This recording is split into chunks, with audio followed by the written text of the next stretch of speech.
Hello student, मैं मनोज जोगी एक बार फिर से आपका आदर्श एजुकेशन ग्रुप ऐप पर स्वागत करता हूं।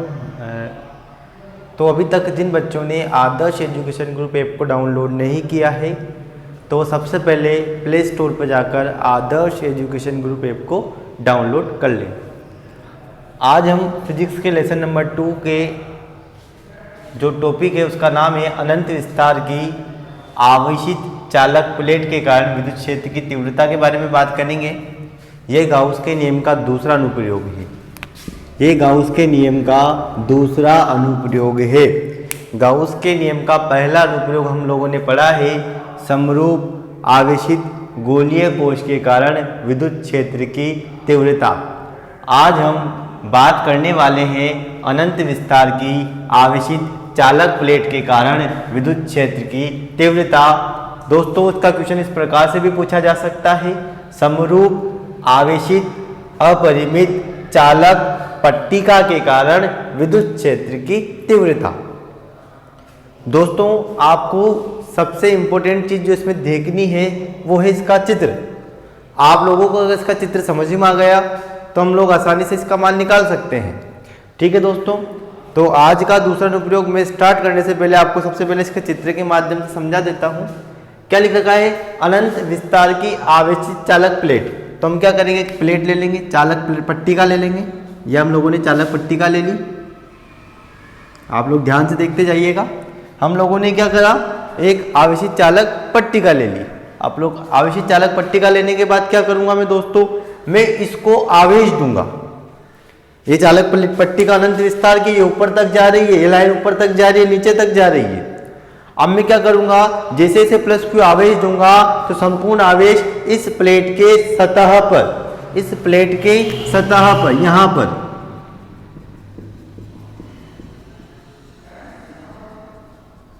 सतह पर एक समान रूप से वितरित हो गया। ठीक है, अब इस प्लेट को जितना भी आवेश दिया वो पृष्ठ के बाहर हुआ, पृष्ठ पर वितरित हुआ। चालक प्लेट के अंदर कोई आवेश स्थित नहीं है। जब चालक प्लेट के अंदर, इससे पहले मैंने कल बताया था, जब किसी आवेशित चालक के अंदर कोई आवेश उपस्थित नहीं होता है तो विद्युत क्षेत्र की तीव्रता का मान 0 होता है। ठीक है दोस्तों, आप लोग इस चित्र को ध्यान से देखते जाइएगा। क्या किया मैंने, एक चालक पट्टिका बनाई। जैसे मैंने चालक पट्टिका को बनाया, फिर मैंने क्या किया, इसको प्लस क्यू आवेश दिया। हम लोगों ने जैसे इसको प्लस क्यू आवेश दिया तो संपूर्ण आवेश इसकी सतह पर अर्थात पृष्ठ पर एक समान रूप से वितरित हो गया। ठीक है दोस्तों, यह आवेश दिया, इसका नाम क्या है, प्लस क्यू आवेश। आप नोट भी करते जाइएगा।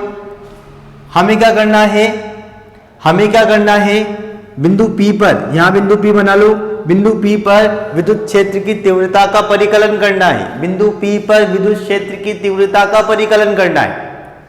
हम क्या करेंगे, इसे ज्ञात करने के लिए यहां पर एक गाउसीय पृष्ठ की कल्पना करेंगे। यहां पर हम क्या करेंगे, एक गाउसीय पृष्ठ की कल्पना करेंगे। ध्यान देना दोस्तों, इसके अंदर जो गाउसीय पृष्ठ बनेगा वो बनेगा बेलनाकार गाउसीय पृष्ठ। कौन सा पृष्ठ बनेगा, बेलनाकार गाउसीय पृष्ठ बनेगा। क्योंकि आप लोगों को मैं याद रखने के लिए बता देता हूं आपको कहां कौन सा पृष्ठ बनाना है। ठीक है, आपको आवेशित गोलीय कोश के लिए ही गोलाकार पृष्ठ मानना है गाउसीय, और बाकी सबके लिए क्या है, आवेशित गोलीय कोश बोल दो, आवेशित चालक गोला बोल दो। इनके लिए तो पृष्ठ बनेगा गाउसीय गोलाकार। लेकिन जब पट्टिका की बात करेंगे, चालक तार की बात करेंगे, तब आप लोगों को गाउसीय पृष्ठ जो बनाना है वो बनाना है बेलनाकार। हम मैं क्या करूंगा, यहां पर एक बेलनाकार गाउसीय पृष्ठ की कल्पना करता हूं। तो मैंने एक बेलनाकार गाउसीय पृष्ठ आप लोगों के सामने बना रहा हूं। यह बेलनाकार पृष्ठ जो है ये गाउसीय पृष्ठ को बताएगा। ये बेलनाकार गाउसीय पृष्ठ कहलाता है। मैंने काहे की कल्पना की, बेलनाकार गाउसीय पृष्ठ की कल्पना की। मैं लिख देता हूं, बेलनाकार गाउसीय पृष्ठ। ठीक है दोस्तों, जैसे हम लोगों ने बेलनाकार गाउसी पृष्ठ की कल्पना की, ठीक है, यहां पर बिंदु P ले लिया आप लोगों ने। ठीक, अब मैं क्या करता हूं, इस बेलनाकार गाउसी पृष्ठ के ऊपर इस बेलनाकार गाउसी पृष्ठ को 3 भागों में बांट देता हूं। 3 भाग कौन कौन से होंगे? पहला बाहर वाला, दूसरा अंदर वाला, तीसरा पृष्ठ वाला। कौन कौन से भाग होंगे? ध्यान से सुनते जाना। पहला बनेगा अंदर वाला, दूसरा बनेगा बाहर वाला और एक बनेगा कहां? पृष्ठ वाला। आप तीनों स्थितियों को ध्यान से देखते जाइएगा। मैंने कहा क्या करने हैं, यहां पर 3 लेने हैं। कौन कौन सा? बाहर, अंदर, पृष्ठ पर। मैं आप लोगों के सामने 3 अल्पांश लूंगा। 3 अल्पांश कहां कहां ले जाएंगे? एक अल्पांश लिया जाएगा बाहर, एक लिया जाएगा अंदर, एक लिया जाएगा पृष्ठ पर। ठीक है दोस्तों, मान लो ये वाला हिस्सा तो बताता है S1 को, ये वाला हिस्सा बताता है S2 को, तो जो पृष्ठ वाला हिस्सा है ये बताएगा S3 को। ठीक है, हमें क्या करना है? अल्पांश लेने हैं। कितने अल्पांश लेने हैं? 3 अल्पांश लेने हैं। मैं एक अल्पांश यहां लेता हूं। जैसे आप लोग अल्पांश ले लोगे, इस अल्पांश का नाम तो होता है ds। ये ds1 चाहे बोल सकते हो आप इसे। इधर विद्युत क्षेत्र की तीव्रता होगी इधर की साइड, और इसकी ds की दिशा भी इधर ही साइड होगी। ठीक है, अंदर आप अल्पांश लोगे, लेकिन अंदर विद्युत क्षेत्र की तीव्रता का मान कितना होगा? 0। अंदर विद्युत क्षेत्र की तीव्रता 0 क्यों होती है? ई इन लिख दिया मैंने। ई इन का मतलब अंदर विद्युत क्षेत्र की तीव्रता का मान 0 क्यों हुआ? क्योंकि अंदर कोई भी आवेश उपस्थित नहीं होता है। ठीक है दोस्तों, एक अल्पांश आपको यहां लेना है। ठीक है, इसका नाम भी कितना होगा? ds। तीसरा अल्पांश जो लेना है आप लोगों को, तीसरा अल्पांश जो लेना है आप लोगों को, कहां लेना है? इसके पृष्ठ पर। ये तीसरा अल्पांश है इसके पृष्ठ पर। इस अल्पांश की दिशा होगी लंबवत ds ऊपर की साइड, जबकि विद्युत क्षेत्र की तीव्रता की दिशा होगी इस साइड। ठीक है, तो यहां जो कोण बनेगा वो बनेगा 90 डिग्री का। देखो इधर इसके लिए विद्युत क्षेत्र की दिशा, इसका निर्देश ये भी समांतर रहेगा। S1 और S2 के लिए तो E व ds के मध्य बनने वाला कोण 0 डिग्री का होगा, जबकि S3 के लिए बनने वाले कोण का मान 90 डिग्री होगा। तो आप सबसे पहले इस चित्र को ध्यान से नोट कर लीजिएगा। कर लिया नोट? ठीक है, उसके बाद क्या करना है? इस बिंदु को नाम दे देना O बिंदु। O बिंदु से लेके P बिंदु के मध्य की दूरी कितनी है? O बिंदु से लेके बिंदु P के मध्य की दूरी R, जो आप लोग लेते जाते हो ये जरूर नोट कर लेना। O बिंदु से लेके P बिंदु के मध्य की दूरी कितनी है? R। आप लोग इस चित्र को ध्यान से बनाते जाइए।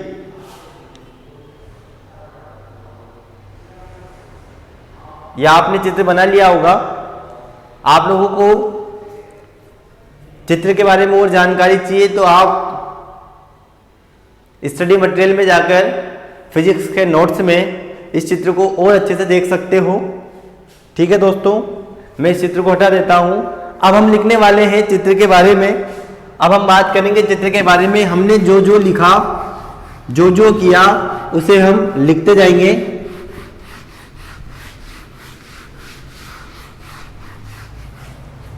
क्या क्या किया आपने लोगों ने? क्या लिखा? माना कि, आपको वो लिखना है, माना कि एक अनंत विस्तार की चालक पट्टी का विद्युत क्षेत्र में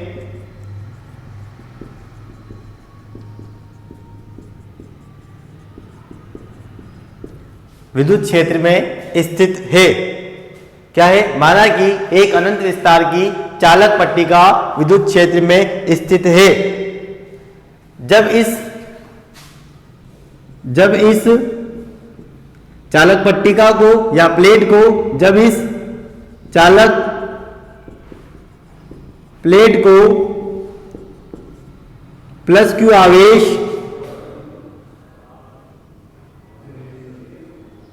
या धनात्मक आवेश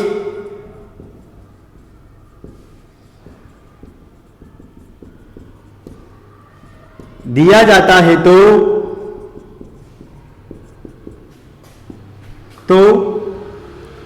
संपूर्ण आवेश चालक पट्टिका के पृष्ठ को इंग्लिश में बोलते हैं सरफेस, पृष्ठ पर एक समान रूप से वितरित हो जाता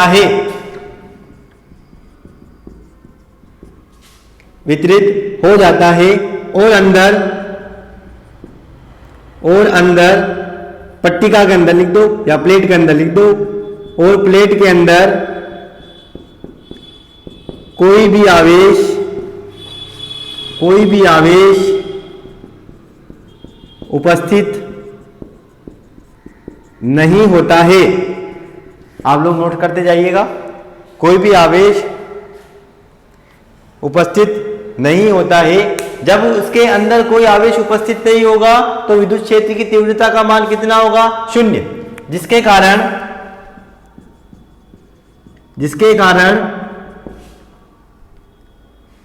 चालक पट्टिका के अंदर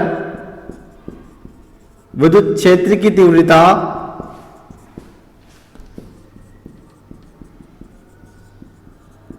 शून्य होती है। विद्युत क्षेत्र की तीव्रता 0 होती है। ठीक है, हम क्या करेंगे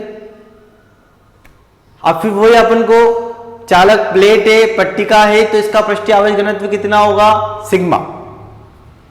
चालक प्लेट है, पट्टिका है, तो इसका पृष्ठीय आवेश घनत्व कितना होगा? सिग्मा। फिर वही प्लेट के O बिंदु से स्मॉल r दूरी पर हम एक बिंदु P लेते हैं। हमें बिंदु P पर विद्युत क्षेत्र की तीव्रता ज्ञात करनी है। इसके लिए हम बेलनाकार गाउसीय पृष्ठ की कल्पना करते हैं। इस गाउसीय पृष्ठ को 3 भागों में बांट देते हैं। S1 बाहर की ओर है, S2 अंदर की ओर है और S3 पृष्ठ पर स्थित है। ये वाली चीज हम लिखने वाले हैं। आप लोग यहां तक नोट कर चुके होंगे। मैं इसी के नीचे लिखवाने वाला हूं। ठीक है दोस्तों, लिखना आगे। माना कि करके लिख लेना बजाय तो। माना कि वापिस चालक प्लेट का पृष्ठीय आवेश घनत्व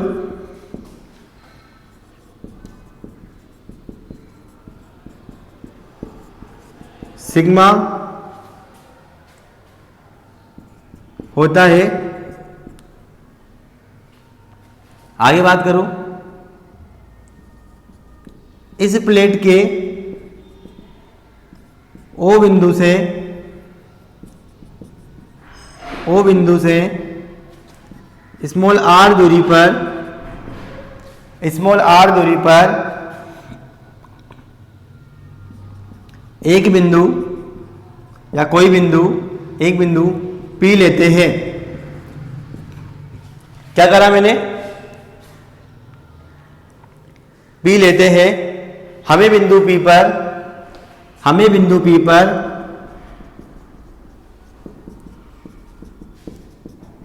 विद्युत क्षेत्र की तीव्रता ज्ञात करनी है। हमें बिंदु P पर विद्युत क्षेत्र की तीव्रता ज्ञात करनी है। ठीक है, हमें बिंदु P पर क्या करना है? विद्युत क्षेत्र की तीव्रता ज्ञात करनी है। आप लोगों ने ये चीज नोट कर ली होगी मेरे साथ साथ।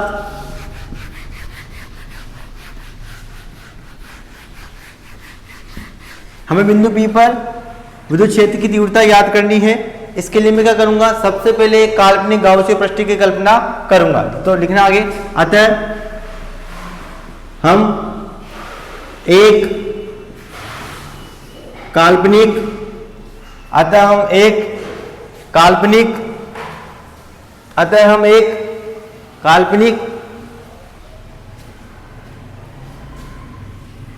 गाउसीय पृष्ठ की कल्पना करते हैं। कल्पना की थी हम लोगों ने, क्या किया, अतः हम एक काल्पनिक गाउसीय पृष्ठ की कल्पना करते हैं। अब हमने क्या किया था, इस बेलनाकार गाउसीय पृष्ठ को 3 भागों में या 3 अल्पांश में बांट दिया। ठीक है, आप लिखते जाना। इस गाउसीय पृष्ठ पर 3 अल्पांश, जिनके नाम क्या थे, 3 अल्पांश S1, S2, S3 लेते हैं। ठीक है, मैं नाम लिख देता हूं। S1 अल्पांश बाहर की ओर, जबकि S2 अल्पांश अंदर की ओर तथा S3 अल्पांश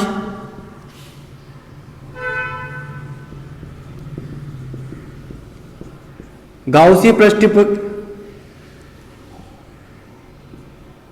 बेलनाकार गाउसीय पृष्ठ की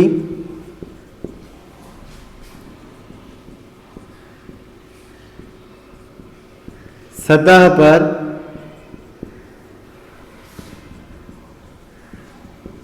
स्थित है। आप लोग नोट करके जाइएगा।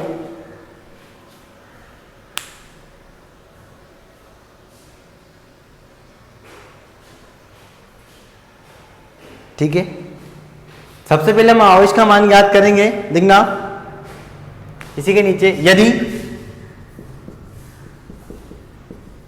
गाउसीय पृष्ठ का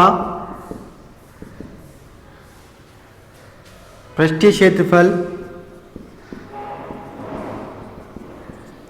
S हो तो गाउसीय पृष्ठ का अनुप्रस्थ काट क्षेत्रफल, या क्षेत्रफल बोल दो, पृष्ठ का पृष्ठीय क्षेत्रफल की जगह आप अनुप्रस्थ काट क्षेत्रफल लिख दो। अनुप्रस्थ काट क्षेत्रफल S हो तो पृष्ठ द्वारा परिबद्ध आवेश का मान निकालना है ताकि आप लोग सीख सको। परिबद्ध आवेश Q बराबर, अब Q बराबर कैसे निकालते हैं अपन, पृष्ठीय आवेश घनत्व की परिभाषा से क्या होता है, सिग्मा बराबर, आप लोगों को पढ़ा है, सिग्मा बराबर Q अपॉन S। अनुप्रस्थ काट क्षेत्रफल की जगह यहाँ A भी आता है। क्षेत्रफल को A के द्वारा लिख दो या पृष्ठीय क्षेत्रफल को S के द्वारा लिखो, कंफ्यूज मत होना। यहां से Q का मान आप लोग निकालो तो कितना निकलेगा, सिग्मा इंटू S। यहां जैसे A अनुप्रस्थ काट क्षेत्रफल को बताता है उसी प्रकार यहाँ S भी अनुप्रस्थ काट क्षेत्रफल को ही बता रहा है। आप कंफ्यूज मत होना। ये बन जाएगी आपके समीकरण नंबर 1। आप समीकरण नंबर 1 तक नोट करते जाइएगा। ठीक है, अब अपना डेरिवेशन स्टार्ट होता है। समीकरण नंबर 1 को याद रखना। क्या करना है, विद्युत क्षेत्र की तीव्रता ज्ञात करने से पहले मैं सबसे पहले क्या निकालता हूं, विद्युत फ्लक्स। तो लिखना आगे, गाउसीय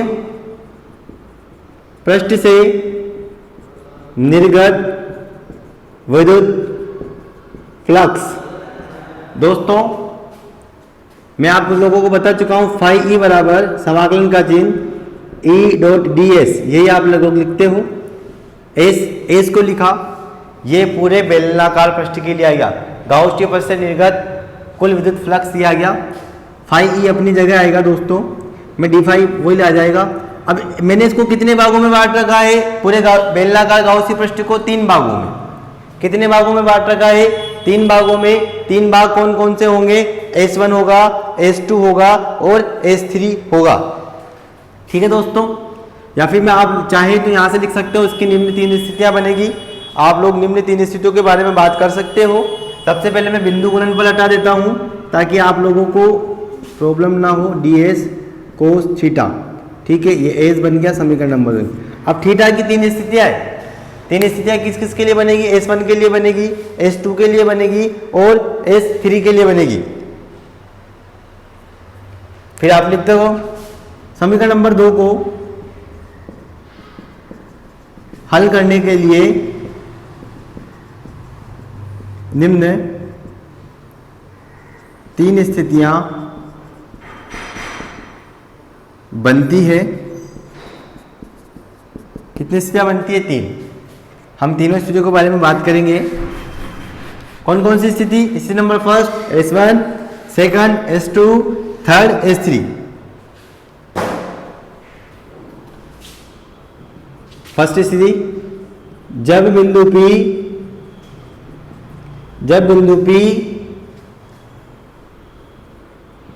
प्लेट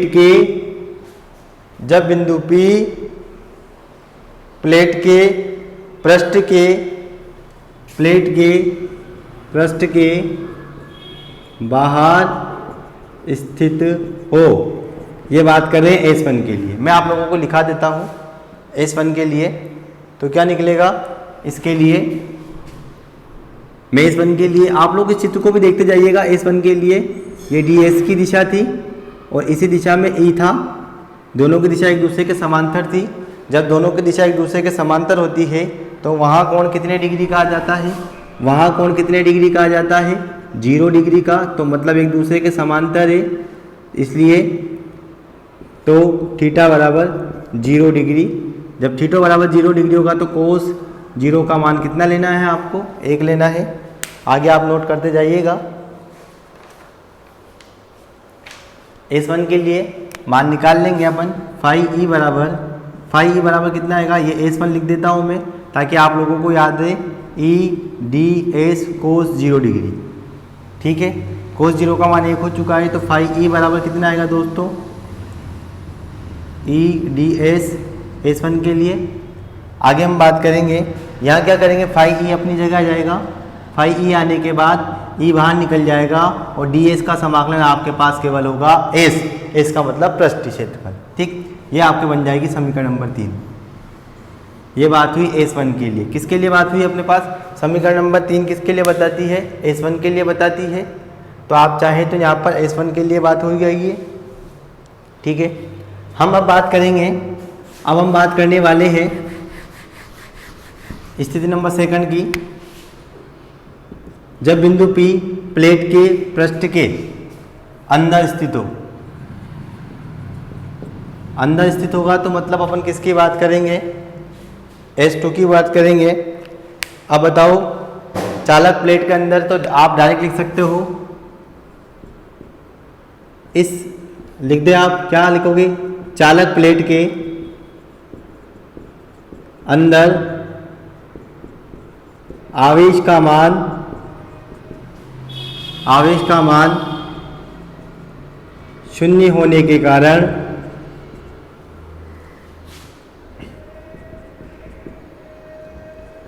विद्युत क्षेत्र की तीव्रता का मान भी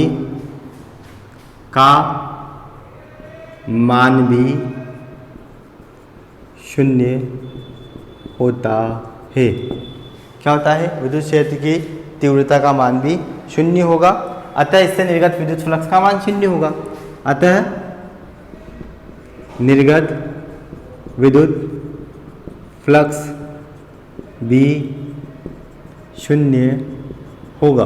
क्या होगा निर्गत विद्युत फ्लक्स के? फाई ई बराबर 0। ये स्थिति नंबर किसके लिए बात करते हैं अपन ने? ये स्थिति नंबर बात करेंगे सेकंड के लिए। अब अपनी स्थिति आने वाली है स्थिति नंबर थर्ड।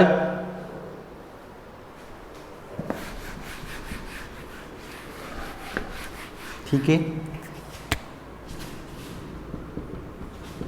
जब बिंदु P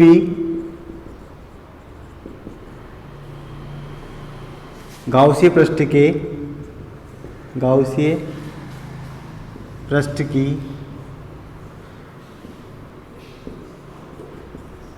सतह पर हो S3। मैं इसके लिए आपको चित्र बना देता हूँ। अपन ने चित्र बनाया था, आप लोग याद करना। ये E के लिए था, ये DS था, यहाँ पर 90 डिग्री का कोण था, ये था। एक दूसरे के लंबवत थे। जब एक दूसरे के लंबवत होंगे तो कितने डिग्री का कोण बनेगा? 90 डिग्री का कोण बनेगा। जब ये 90 डिग्री का कोण बनेगा तो यहाँ पर कोस थीटा का मान कितना हो जाएगा? 0। इसका अर्थ क्या होगा? ई सदिश लंबवत और डी एस ये एक दूसरे के क्या है, लंबवत है। अर्थात थीटा बराबर 90 डिग्री। जब थीटा बराबर 90 होगा तो कोस 90 का मान आपको कितना लेना है, 0। ठीक है, तो इसके लिए अपन निर्गत विद्युत फ्लक्स याद कर लेंगे। निर्गत विद्युत फ्लक्स का मान निकालेंगे। फाई ई बराबर कितना आएगा, वही S3 के लिए क्या आएगा, ई डी एस कोस 90 डिग्री। कोस 90 का मान कितना होगा, 0। तो बताओ फाई ई का मान भी कितना हो गया, 0। ये समीकरण नंबर बन जाएगी 5। अब ये S1 S2 S3 किसको बताते हैं, वहाँ समीकरण नंबर 2 से अपन बात करेंगे। अब बात कर लेंगे अपन, अतः कुल विद्युत फ्लक्स निकाल लेंगे। अतः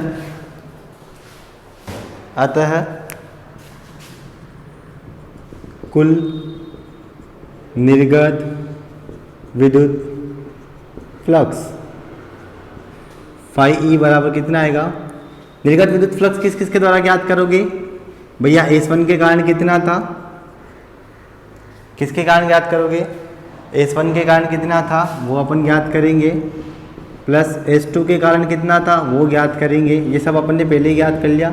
प्लस S3 के कारण कितना था वो ज्ञात करेंगे। ठीक है दोस्तों, समीकरण अपने पास आ जाएगी। ये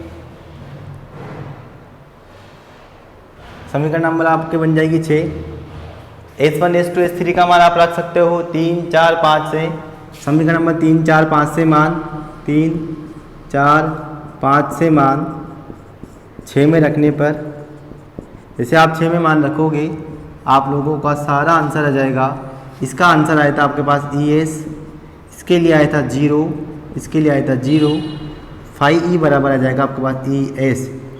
इस प्रकार से समीकरण नंबर 7 जो है, समीकरण नंबर 7 कुल निर्गत विद्युत फ्लक्स को बताती है। जैसे आपके पास निर्गत विद्युत फ्लक्स आ जाएगा, आप क्या करोगे, गाउस के नियम से विद्युत क्षेत्र की तीव्रता निकाल लेंगे। अब हम विद्युत क्षेत्र की तीव्रता ज्ञात कर सकते हैं। आपको सबसे पहले विद्युत फ्लक्स से ज्ञात करना था, गाउस के नियम का अनुप्रयोग है, तो आप क्या लिखेंगे, आप गाउस के नियम से, गाउस के नियम से क्या होता है, फाई ई बराबर होता है आपके Q अपॉन एप्सिलॉन नॉट। ये क्या होता है, Q अपॉन एप्सिलॉन नॉट। ये समीकरण नंबर बनेगी आपके 8। क्या करोगे, समीकरण नंबर 7 व 8 से, मतलब तुलना करने पर समीकरण नंबर 7 व 8 की तुलना करने पर, जैसे हम समीकरण नंबर 7 व 8 की तुलना करेंगे, फाई ई का मान आपने क्या प्राप्त किया चित्र से, ES इक्वल टू इसका मान कितना है, Q अपॉन एप्सिलॉन नॉट। आपको किसका मान निकालना है, यहाँ से दोस्तों हम लोगों को मान निकालना है E का, तो E बराबर कितना आएगा, Q upon S epsilon not. आप लोग देखो ध्यान से, चूंकि सिग्मा बराबर कितना होता है, Q अपॉन S, तो बताओ मैं यहाँ पर Q अपॉन S की जगह क्या लिख दूंगा, सिग्मा, तो सिग्मा अपॉन एप्सिलॉन नॉट आ जाएगा। इस प्रकार से समीकरण नंबर 9 प्राप्त होगी। और समीकरण नंबर 9 कुल विद्युत क्षेत्र की तीव्रता को प्रदर्शित आप लोगों के करेगी। किसको करेगी, यहाँ पर विद्युत क्षेत्र की तीव्रता को प्रदर्शित करने लग जाएगी। ठीक है दोस्तों, अब हम यहाँ इसके नीचे लिखेंगे, अतः समीकरण नंबर 9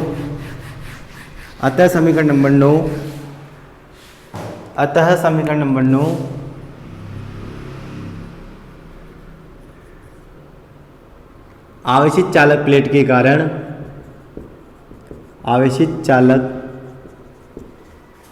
प्लेट के कारण विद्युत क्षेत्र की तीव्रता को प्रदर्शित करती है। उसके बाद हम 2 ग्राफ बनाएंगे। आप लोगों को मैं ग्राफ बना के बता दूंगा। ग्राफ बनेगा, पहला ग्राफ बनेगा E व सिग्मा के मध्य, और दूसरा ग्राफ बनाना है आप लोगों को E व R के मध्य। ठीक है दोस्तों, मैं आप लोगों को यहाँ लिख देता हूँ। ये टॉपिक तो समाप्त हो चुका है। इसी के नीचे आप लोगों को दोनों ग्राफ बनाना है। ग्राफ आपको बनाना है पहला E व सिग्मा के मध्य ग्राफ। ठीक है दोस्तों, वाई अक्ष ई को बताता है, एक्स अक्ष सिग्मा को बता रहा है। आप लोगों ने चित्र में प्राप्त किया ई बराबर सिग्मा अपॉन एप्सिलॉन नॉट ज्ञात किया, मतलब ई सिग्मा के क्या है, समानुपाती है। जब समानुपाती होता है तो दोनों के मध्य एक सीधी रेखा प्राप्त होती है। मैं यहाँ लिख देता हूँ ई समानुपाती सिग्मा, आपको याद रहे ई समानुपाती सिग्मा। ये पहला ग्राफ आप लोगों के बन चुका है, आप चाहे इसको कहीं भी लिख सकते हो, ई समानुपाती सिग्मा। ठीक है दोस्तों, ये पहला ग्राफ आप लोगों के बन चुका है। दूसरा ग्राफ हम लोगों को जो बनाना है वो बनाना है, किसके लिए बनाना है, ई व आर के मध्य ग्राफ। मैं वो भी बना देता हूँ। दूसरा ग्राफ आप लोगों को बनाना है ई व आर के मध्य ग्राफ, वही आप लोगों को लेना है। ये तो बताएगा ई को, ये बताएगा आर को। अब मुझे बताओ इस समीकरण में कहाँ से कहाँ तक ई और आर आ रहा है, क्या नहीं आ रहा है। इसका अर्थ ये हुआ कि यह एक नियत राशि होती है, मतलब विद्युत क्षेत्र का मान दूरी के साथ नियत रूप से बढ़ता जाता है। ठीक है, तो ये ग्राफ आप लोगों के दोनों कंप्लीट होते हैं। इस प्रकार से आप लोगों के चालक प्लेट के कारण विद्युत क्षेत्र की तीव्रता का परिकलन हमने किया। ये गाउस के नियम का दूसरा अनुप्रयोग है। गाउस के नियम का तीसरा अनुप्रयोग हम कल पढ़ेंगे। आप लोगों को गाउस के नियम से के दूसरे अनुप्रयोग से संबंधित कोई भी समस्या हो तो आप प्लीज़ कमेंट कीजिएगा। वीडियो देखने के लिए बहुत बहुत धन्यवाद।